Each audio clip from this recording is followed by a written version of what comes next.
గ్రామ దేవతలకు మీరు ఏదైనా బోనాలు చేయాలనుకున్నా, పూజలు చేయాలనుకున్నా, ఏ దేవతకైనా మీరు చేయాలనుకుంటే మనకు పెద్దల పరంపర నుంచి కులాచారం ఒకటి ఉంటుంది, వంశాచారం. వంశాచారాన్ని బట్టి ఆటపోతులు కోస్తారు, గొర్రెపోతులు, మేకపోతులు, కోడి పుంజులు కోస్తారు. ఉంది. అది పెద్దలు ఎందుకు పెట్టారు, ఏ కోణంలో పెట్టారు, ఏ ఆలోచనలో పెట్టారు మనకు తెలియదు. పెద్దలు మనకన్నా చాలా గొప్పవాళ్ళు, వెరీ స్మార్ట్.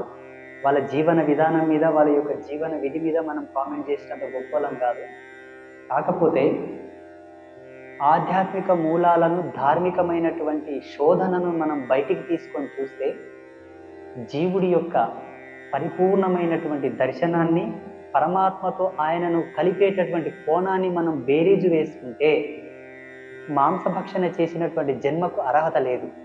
అప్పుడు నువ్వు దేవునికి నివేదించి తింటున్నావా, నువ్వే కోసుకొని తింటున్నావా, ఎవరైనా కోసింది తెచ్చి తింటున్నావా, అది పక్కన పెడితే తిన్నది మాత్రం ఈ దేహమే, అది లెక్కలోకి వస్తుంది. అమ్మవారికి మీరు ఏదైనా చేయాలనుకుంటే బెల్లంతో చేసినటువంటి